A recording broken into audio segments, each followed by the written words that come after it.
बातमीपत्रात आता पाहुयात गल्लीपासून ते दिल्लीपर्यंतच्या ताज्या घडामोडींचा धावता आढावा। मराठा आरक्षणाच्या पेटत्या लढ्यादरम्यान जालन्यातील अंतरवाली सराटीत पुन्हा एकदा मोठ्या राजकीय घडामोडी घडल्या आहेत। आगामी 29 ऑगस्टच्या उपोषणाची घोषणा झाल्यानंतर वातावरणातील उष्णता वाढली असतानाच शिंदे गटाचे आमदार अब्दुल सत्तार यांनी अचानक मनोज जरांगे पाटील यांची भेट घेतली आहे।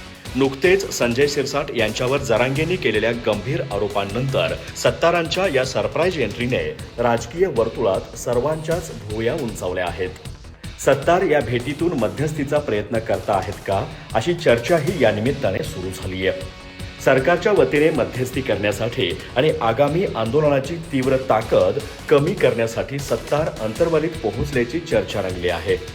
चर्चेदरम्यान अब्दुल सत्तार यांनी नमती आणि समंजस भूमिका घेतल्याचं दिसलं। जरांगेंना शांत राहण्याचं आवाहन करत सत्तार म्हणाले, मी इथे कोणत्याही राजकीय हेतूने नाही तर एक मित्र म्हणून आलो आहे। संघर्ष टळावा हीच आमची विनंती आहे। सरकार 2 पावले मागे पुढे येण्यास तयार आहे, त्यामुळे तुम्हीही थोडा विचार करावा।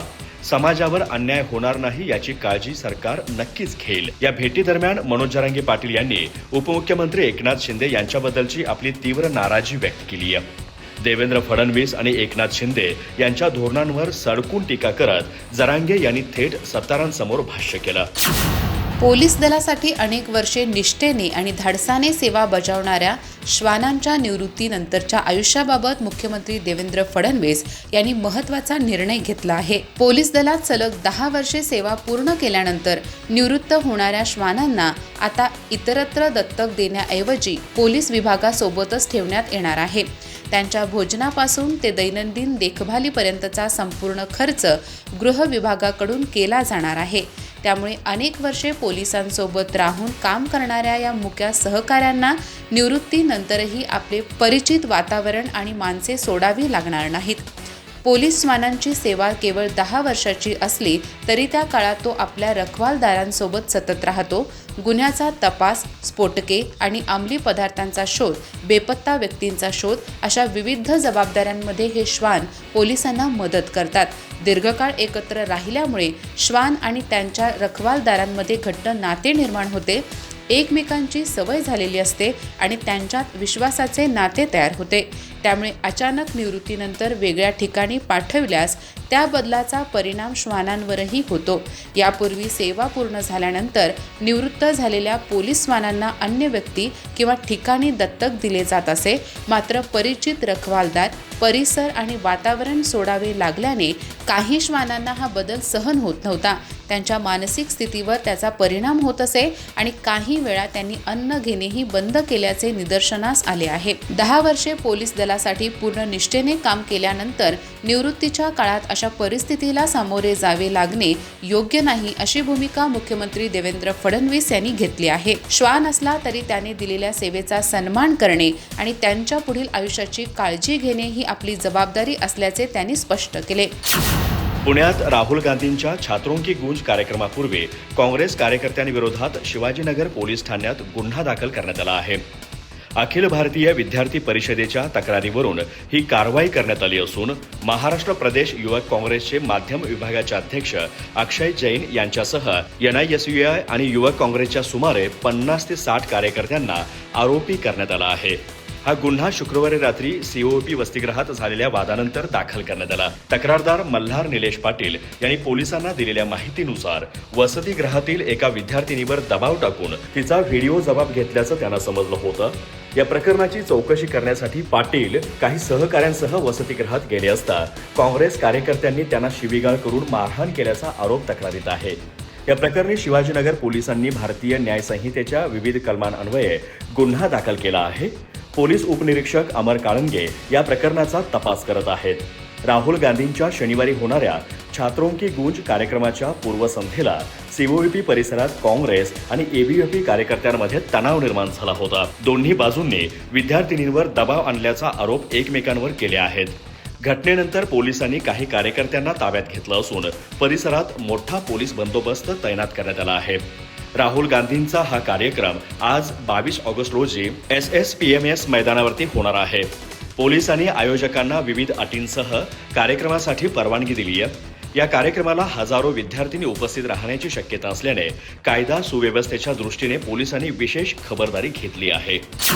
काँग्रेसचे नेते आणि लोकसभेचे विरोधी पक्षनेते राहुल गांधी यांच्या पुणे दौऱ्याला पोलिसांनी घातलेल्या अटी आणि COEP परिसरातील काँग्रेस, NSUI आणि ABVP कार्यकर्त्यांमधील वादावर शिवसेना उद्धव बाळासाहेब ठाकरे पक्षाचे खासदार संजय राऊत यांनी सत्ताधाऱ्यांवर सटकून टीका केली आहे.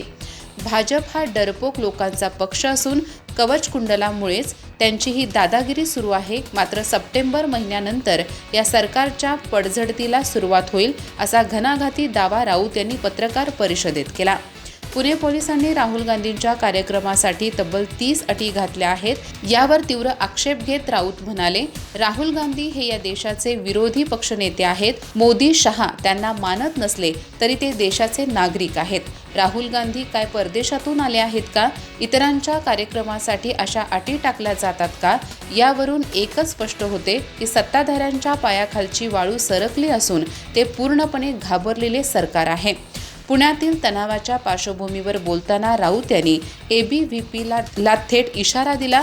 ABVP गुंडगिरी करत आहे, हीच मोठी आश्चर्याची गोष्ट आहे. त्यांना हे बळ कुठून मिळते हे आम्हाला माहीत आहे, पण ही गुंडगिरी भविष्यात निश्चितच मोडीत काढली जाईल.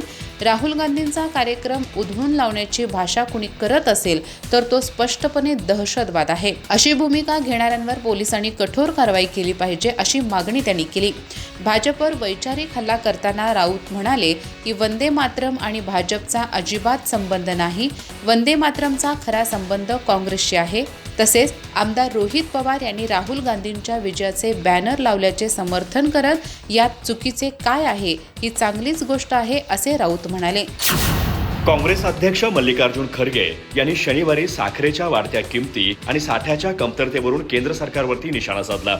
त्यांनी Xवर पोस्ट करताना म्हटलं की सणांपूर्वी मोदी सरकारच्या धोरणांची कळवटता साखरेच्या गोडीत मिसळून गेली आहे. खरगे यांनी सरकारला प्रश्न विचारला की जगातील सर्वात मोठ्या साखर उत्पादक आणि निर्यातदार असलेल्या भारतात साखरेचा साठा 9 वर्षांच्या नीचांकी पातळीवरती का पोहोचला आहे?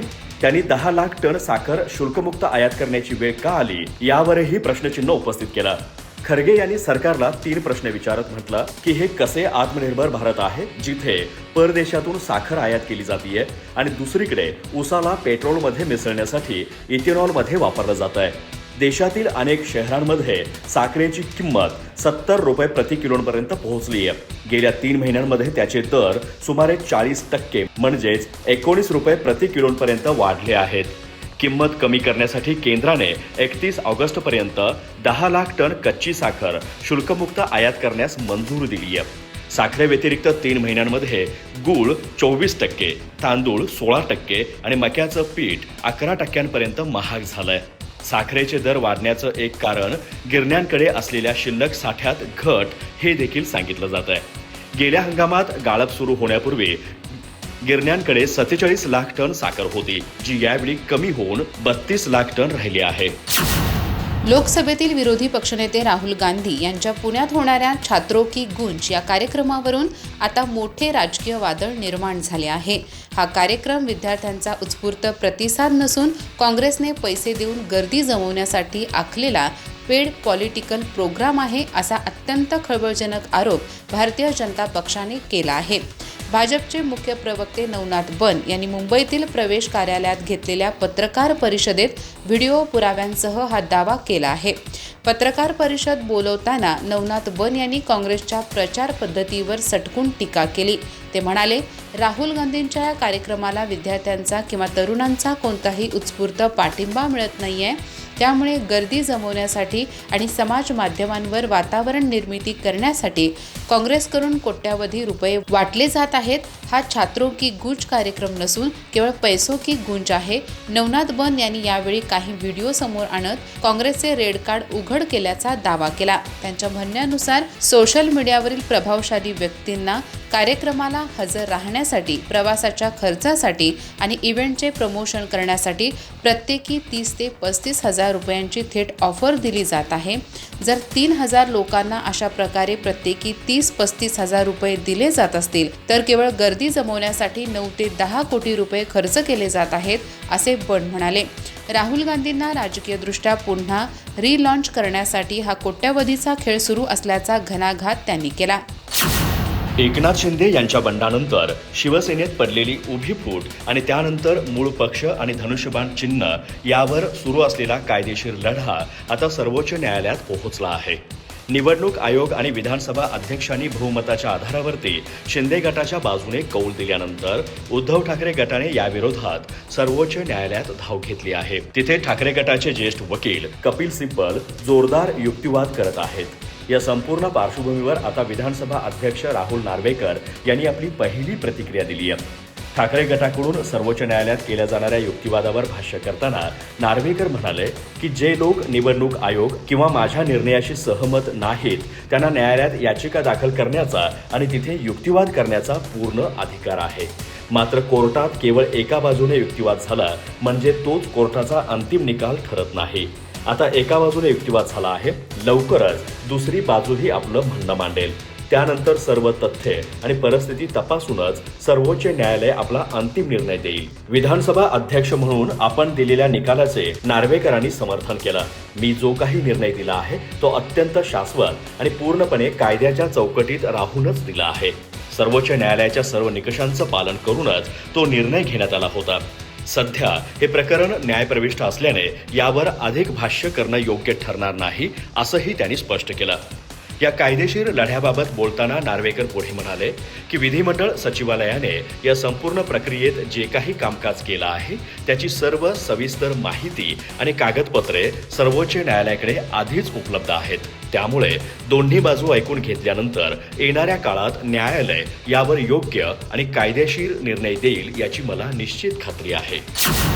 शैक्षणिक वर्ष 2026-27 साठी इयत्ता 11वी केंद्रीय ऑनलाईन प्रवेश प्रक्रियेत अद्याप प्रवेश निश्चित न झालेल्या विद्यार्थ्यांसाठी विशेष फेरीचे आयोजन करण्यात आले असून विद्यार्थ्यांनी या अंतिम फेरीत प्रवेश निश्चित करून घेण्याचे आवाहन माध्यमिक व उच्च माध्यमिक शिक्षण संचालनालयाने केले आहे. संचालनालयाने दिलेल्या माहितीनुसार आतापर्यंत 15,52,678 लाख विद्यार्थ्यांनी नोंदणी केली असून 13,43,418 विद्यार्थ्यांचे प्रवेश निश्चित झाले आहेत. मात्र काही विद्यार्थ्यांनी अद्याप प्रवेश निश्चित न केल्यामुळे ही विशेष फेरी आयोजित करण्यात आली आहे. या फेरीसाठी 23 ऑगस्ट 2026 रोजी सकाळी 11 वाजता रिक्त जागांची माहिती प्रसिद्ध करण्यात येणार आहे. त्यानंतर 23 ऑगस्ट दुपारी 1 वाजल्यापासून 24 ऑगस्ट सायंकाळी 6 वाजेपर्यंत नवीन विद्यार्थ्यांना नोंदणी, भाग 1 मधील दुरुस्ती तसेच भाग 2 भरून अर्ज लॉक करण्याची सुविधा उपलब्ध करणार आहे. विद्यार्थ्यांनी किमान 10 कनिष्ठ महाविद्यालयांचे पसंतीक्रम नोंदविणे अनिवार्य राहणार आहे. प्रवेश वाटप प्रक्रिया 25 ऑगस्ट 2026 रोजी राबवण्यात येणार असून त्याच दिवशी दुपारी 3 वाजता प्रवेश वाटपाची यादी, कट ऑफ यादी तसेच विद्यार्थ्यांना SMS द्वारे माहिती उपलब्ध करून देण्यात येईल.